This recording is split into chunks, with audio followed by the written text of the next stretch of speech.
In September 2022, Sarah Katz, a 21-year-old Ivy League student, walked into a Panera Bread and ordered a lemonade that would kill her within hours. Then there was Dennis Brown. He had high blood pressure that made him avoid energy drinks. The 46-year-old Florida man drank 3 of these lemonades and died of cardiac arrest. This is a story of corporate greed, of private equity ruining a thriving brand, of uproar over par-baked bread, and surging prices. Strap yourselves in because this is the wild story of why Panera Bread is falling apart. Before we get into this astonishing story, don't forget to hit that like button and subscribe to the Money Legends channel.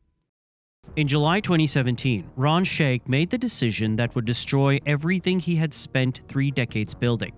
The founder and CEO of Panera Bread agreed to sell his company to Jab Holdings for $7.5 billion, personally walking away with $300 million. For 30 years, Shaikh had carefully cultivated Panera's reputation as something special in the fast casual world. He built the company from a single au bon pain bakery to a 2,200 location empire built on one simple but powerful promise: fresh bread baked daily at every single location. The smell of rising bread and the sight of flour-dusted employees became the defining experience of the brand.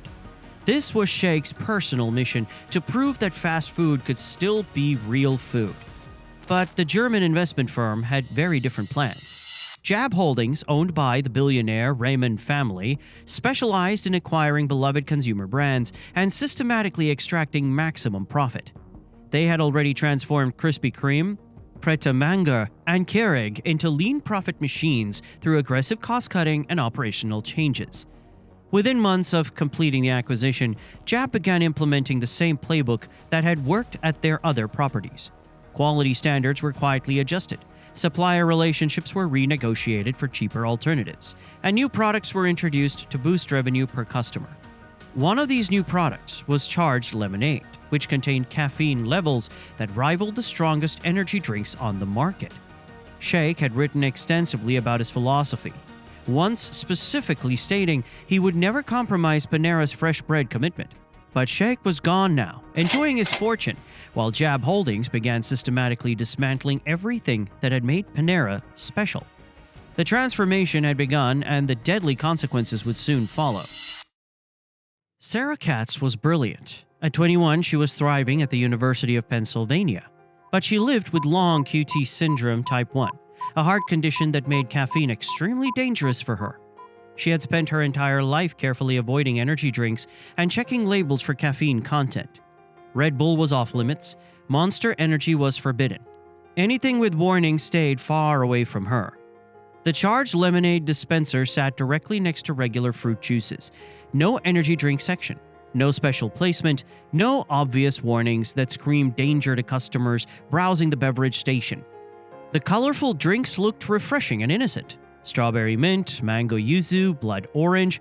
They appeared no different from any flavored lemonade you'd find at a summer picnic. Sarah ordered the large size, 30 ounces of what she believed was safe refreshment. She had no way of knowing she was consuming more caffeine than 3 Red Bulls combined. Hours later, her heart stopped. Her parents rushed to the hospital as doctors fought to save their daughter's life. The family had no idea what had caused the sudden cardiac arrest. Their daughter had been so careful for 21 years. She died because she trusted a bakery's lemonade. In October 2023, the Katz family filed a wrongful death lawsuit. She never would have consumed the drink if it was properly labeled, their attorney stated. Panera knew exactly how dangerous these drinks were.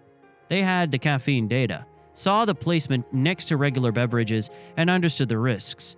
But Sarah's death wasn't enough to stop them. Dennis Brown trusted Panera completely. The Florida resident had high blood pressure but loved his local restaurant enough to join their unlimited sip club. That loyalty program killed him. October 9, 2022, just 6 weeks after Sarah died in Philadelphia, Dennis walked into his regular Fleming Island Panera location for what would be his final visit. He also avoided energy drinks because of his blood pressure, drinking coffee occasionally, but never the hardcore stuff with neon colors and warning labels. This was Panera, though. It was just lemonade, right? He used his membership benefits that Sunday afternoon.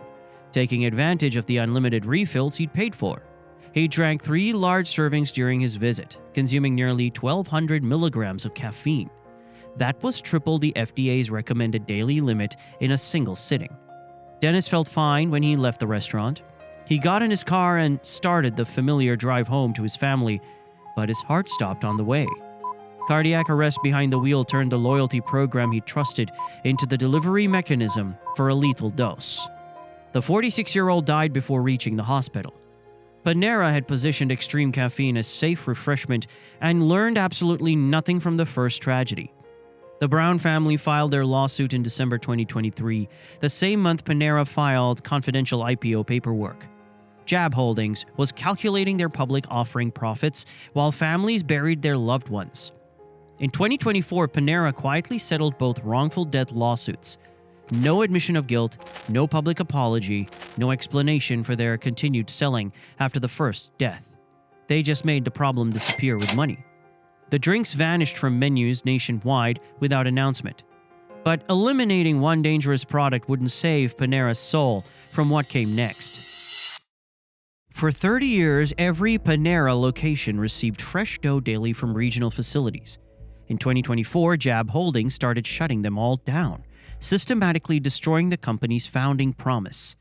9 massive fresh dough facilities operated across the country, each employing between 50 and 150 skilled bakers and workers. These were craftspeople who took pride in creating the foundation of Panera's identity. Jab ruthlessly executed the closures. California's facility eliminated 350 jobs in one swift announcement. Missouri lost 72 workers, Arizona cut 64, while Kansas and North Carolina combined shed 140 more skilled bakers. Over 900 workers total would lose their livelihoods as Jab replaced decades of craftsmanship with industrial efficiency. The new system was called par-baked, bread partially prepared at factories, frozen, then reheated in stores. It was the exact same method McDonald's used for their products, turning Panera's bakery cafés into glorified microwave operations. Customers noticed the difference immediately, flooding Reddit posts with about how the soul of the company was dying. Fresh baked daily became the biggest lie in fast casual dining. The slogan that had defined Panera for 3 decades now mocked everything the brand once represented. Jab planned to close every remaining fresh dough facility by 2027, completing the transformation from artisan bakery to corporate food assembly line. Workers who had spent decades perfecting their craft watched their skills become worthless overnight. The skilled bakers were replaced by teenagers reheating frozen products. The facilities that had once been the beating heart of Panera's operation became empty warehouses. Jab Holdings had successfully eliminated the most expensive and labor-intensive part of the business while keeping prices exactly the same. While secretly preparing to take Panera public again, Jab Holdings fired 300 corporate employees in November 2023. That represented 17% of the entire headquarters staff eliminated in a single crushing day. Technology specialists who had built Panera's digital infrastructure, operations managers who understood every store's unique challenges, marketing professionals who had crafted the brand's beloved image, people who had dedicated decades to building the company watched security escort them from the building. Jab needed the financial statement to look attractive for their upcoming IPO. Fewer employees meant lower operating costs, which meant higher profit margins for potential investors. September 2024 brought another round of corporate layoffs. More institutional knowledge walked out the door. More dedicated employees discovered their loyalty meant nothing to private equity owners. Sales had declined more than 5% that year. But Jab knew they could mask the problems long enough to dump the company on public investors. This was the classic private equity playbook executed with surgical precision. Buy a beloved company with borrowed money, strip out everything valuable, load it with debt, then sell it to unsuspecting public shareholders. The employees who built Panera's success were treated as expendable expenses rather than valuable assets. Meanwhile, Ron Shaich had become a billionaire from his other investments, including the restaurant chain Cava. The man who once preached about Panera's values and employee dedication had sold his company to the very people who would destroy both. Jab Holdings was preparing to extract billions more through their IPO, while the workers who actually made Panera special cleared out their desks. For 3 decades, Sheikh had been the face of everything Panera represented. He gave passionate interviews about quality over profit, wrote extensively about treating employees like family, and built his reputation as the anti-corporate restaurant leader. His book, Know What Matters, detailed how fresh bread was sacred, how shortcuts destroyed soul, how Wall Street thinking killed authentic brands. But when Jab Holdings offered him generational wealth, every principle became negotiable. Sheikh knew exactly who he was selling to. Their track record was public knowledge. They had systematically strip-mined Krispy Kreme, gutted Pret A Manger's British charm, and turned Keurig into a plastic waste factory. Their playbook was ruthlessly consistent across every acquisition. This pattern defines modern American business. Founders build something meaningful, create jobs and communities, then auction everything to the highest bidder.